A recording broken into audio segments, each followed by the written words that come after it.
Failure के करीब जाएंगे।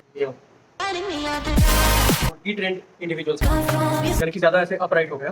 तो एक्चुअली क्या हुआ था, मेरा जो वर्कआउट स्प्लिट है वो आपको यहाँ पे कहीं दिखेगा। तो वो वर्कआउट स्प्लिट के मुताबिक मैं कल अपना डे 1 कर रहा था, यानी कि चेस्ट और बैक। लेकिन क्योंकि अभी मैं कटिंग कर रहा हूँ तो मेरा एनर्जी थोड़ा सा कम रहता है, इसलिए एक ही दिन में चेस्ट और बैक करना थोड़ा सा मुश्किल हो जाता है। तो मैंने डिसाइड किया कि चेस्ट को आज कर लेते हैं और बैक को कल करेंगे। लेकिन मेरे को याद नहीं था कि वोट की वजह से जिम बंद रहने वाला है, इसलिए आज का वर्कआउट घर पे करने वाले हैं। तो पहले तो हम वार्म अप करेंगे। वार्म अप में आपको क्या करना है, हार्ट रेट को थोड़ा सा बढ़ा लेना है, अपने जॉइंट्स को थोड़ा सा मूव कर लेना है, और जिस मसल को आप ट्रेन करने वाले हो उस मसल को आपको थोड़ा सा एक्टिवेट कर लेना है। उस मसल में थोड़ा सा ब्लड फ्लो आपको चाहिए होता है, ठीक है। जॉइंट्स को मूव करवाने के लिए हम कुछ सिंपल आर्म रोटेशंस कर लेंगे।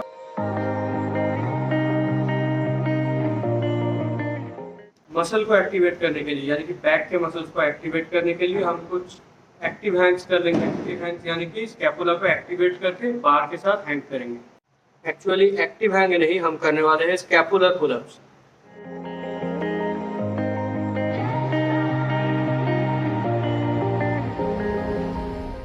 बहुत ही लाइट वेट से कुछ बेंट ओवर रोज कर लेंगे वार्म अप के लिए।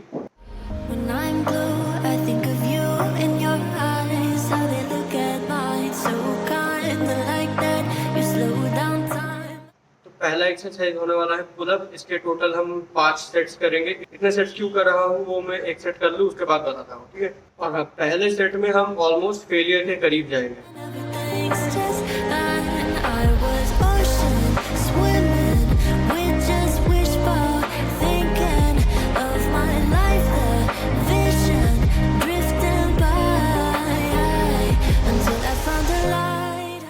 तो 8.5 रिप्स आए हैं और अभी बताता हूँ क्यों इतने सारे सेट्स हम कर रहे हैं। क्योंकि पुलअप में क्या होता है, हमारा पुलअप हम करते हैं लैट्स के लिए मेनली, लेकिन लैट्स ही प्राइमरीली सिर्फ एक ही मसल नहीं है जो कि टारगेट होता है। उसके साथ साथ बैक के सारे मसल्स तो टारगेट होते ही है, लेकिन पूरे बॉडी के ही ऑलमोस्ट सारे मसल्स पुलअप में एक्टिवेट होता है। तो इसलिए हमारा जो एक्चुअल मसल का जो फेलियर रहता है, ट्रू फेलियर, वो पुलअप में हम ट्रू फेलियर तक हम नहीं पहुंच पाते। मतलब जिस फेलियर तक आप पहुंच रहे हो वो एक्चुअल फेलियर नहीं होता। उसके बाद भी हमारे लैट में एनर्जी बच जाता है। तो इसलिए पुलअप के लिए भी अगर आप 2 सेट वाला मेथड ट्राई करोगे तो आपका मसल इतना ज़्यादा स्टिमुलेटेड नहीं होगा। और मेरे अभी 8.5 रिप्स आए, ठीक है। इसका मतलब ये नहीं कि मैं बहुत ही बुरा हूँ पुलअप में, मेरा स्ट्रेंथ बहुत कम है, ऐसा नहीं है। हालांकि मेरा स्ट्रेंथ कम ही है, उतना ज्यादा मेरा स्ट्रेंथ नहीं है, लेकिन मैंने पहले भी बहुत सारे पुलअप्स किए हैं। एक टाइम पे मैं 15-16 पुलअप्स कर पाता जब मैं regularly grease the group method करता था। ग्रीस द ग्रुप मेथड का वीडियो आप सर्च करके देख सकते हो, या फिर अगर आप कॉमेंट में बताते हो तो मैं ग्रीस द ग्रुप मेथड का एक वीडियो बना दूंगा। तो मैं जो बता रहा था, मेरा पुलअप से पहले मेरा पुलअप्स का नंबर काफी अच्छा हुआ करता था, लेकिन फिर मैंने लैट पुल डाउन स्टार्ट कर दिया। और आपको एक चीज पता होना चाहिए कि लैट पुल डाउन और पुल अप का जो मूवमेंट है वो दिखने में सिमिलर लग सकता है, लेकिन ये दोनों मूवमेंट बहुत ही अलग टाइप के हैं। दोनों में ही लैट ट्रेन होता है आपका, लेकिन ये दोनों मूवमेंट अलग क्यों है? क्योंकि लैट पुल डाउन में आपका प्योर स्ट्रेंथ काम आता है, लेकिन पुल अप जो है वो एक स्किल के टाइप, वो एक स्किल होता है डिफरेंट। उसको आपको एक स्किल की तरह ट्रीट करना चाहिए अगर आप पुल अप्स कर रहे हो। तो पुल अप्स करना जब आप छोड़ देते हो तो पुल अप्स का वो स्किल भी आपका कम होते रहता है, फिर पुल अप्स में नंबर भी आपका घट जाता है। तो अभी मेरा रेस्ट का ऑलमोस्ट 5 मिनट खत्म हो गया है, तो नेक्स्ट सेट करते हैं।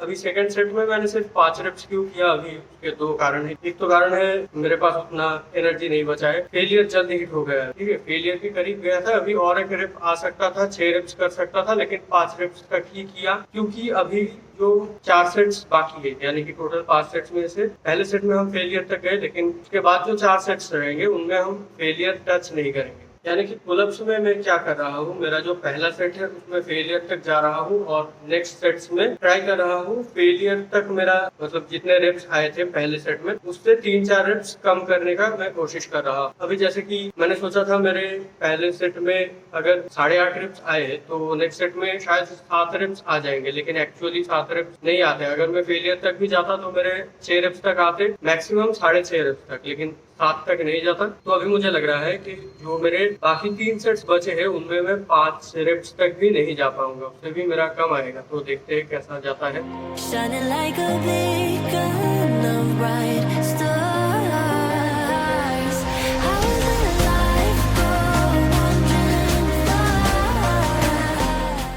ये मेरा थर्ड सेट था और जैसे कि आप देख सकते हो कि थर्ड सेट में मेरे को फेलियर तक ही जाना पड़ा 5 रेप्स करने के लिए, और मेरे को भी शर्म आ रहा है कि मैं पुलअप्स में इतना ज्यादा गिर चुका हूँ। लेकिन पुलअप्स का नंबर बढ़ाएंगे, ठीक है, फिर से नंबर्स बढ़ेंगे।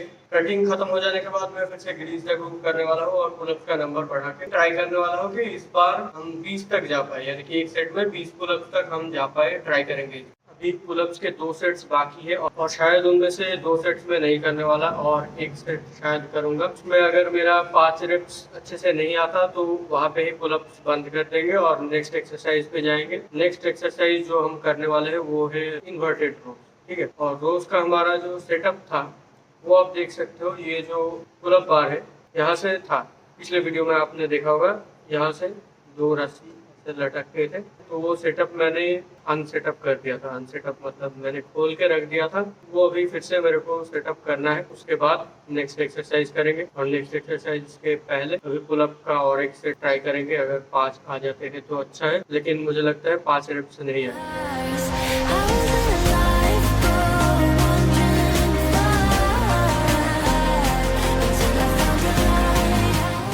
4.5 रेप्स।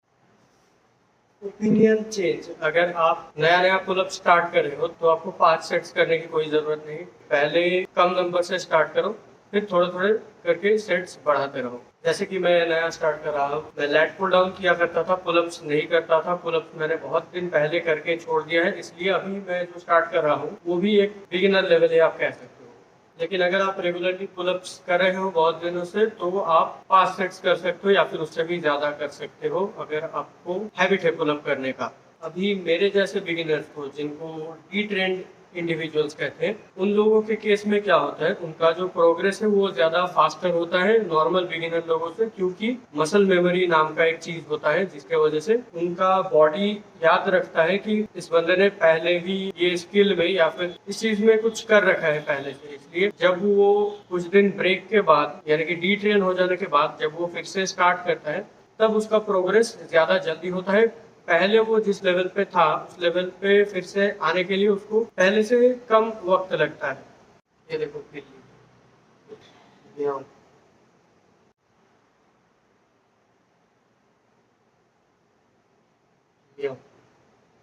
तो अभी इन्वर्टेड रो करने के लिए सेटअप बनाते हैं, उसके बाद रो करेंगे।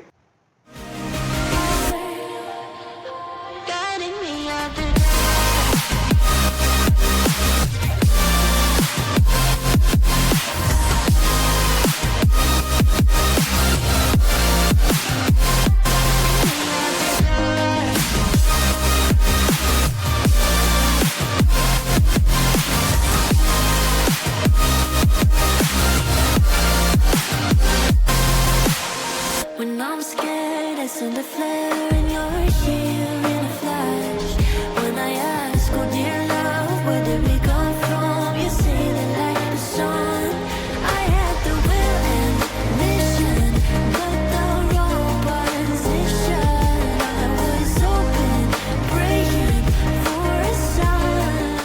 तो सेटअप बना लिया है, अभी इन्वर्टेड रो का पहला सेट करने जा रहा हूँ।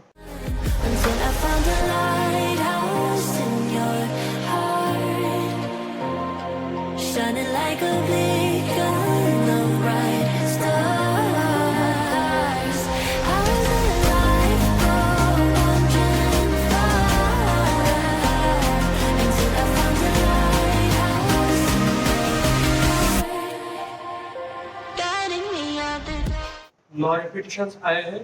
जिम में मैं करता था, मतलब रो के तौर पे, रोइंग मूवमेंट के तौर पे मैं जिम में किया करता था चेस्ट सपोर्टेड मशीन रो करता था, मतलब मैं करता हुआ अभी भी। तो आज घर पे उसके सब्स्टिट्यूट के तौर पे, यानी कि रोइंग मूवमेंट के तौर पे मैंने किया है ये इन्वर्टेड रो, और इसमें मेरे 9 रेप्स आए हैं। एक सेट में लास्ट में जो फील आता है वो चेस्ट सपोर्टेड मशीन रो में भी जैसा फील आता है, अभी इस एक्सरसाइज में भी मेरा सेम फील आया है। यानी दोनों एक्सरसाइजेस काफी करीब करीब ही है। जैसे कि मैंने बताया, पुलअप्स और लैट पुल डाउन में बहुत ज्यादा डिफरेंस है। इस एक्सरसाइज में वैसा नहीं है। इस एक्सरसाइज में जिम वाला जो मशीन में एक्सरसाइज किया जाता है और ये वाला जो इन्वर्टेड रो है, ये मेरे को लगता है लगभग सेम ही है स्ट्रेंथ वाइज। इसके मैं करने वाला हूँ टोटल 2 सेट्स, यानी कि और एक सेट मेरे बचे हैं और उसके बाद वर्कआउट खत्म हो जाएगा। आप चाहे तो 3 सेट्स भी कर सकते हो। यहाँ पे जो लाइटिंग है वो भी काफ़ी अच्छा है, प्रॉपर एकदम सिर के ऊपर से लाइट आता है तो शेडोज अच्छे दिख रहे हैं। यहाँ पे पोजिंग करके बड़ा मज़ा आता है।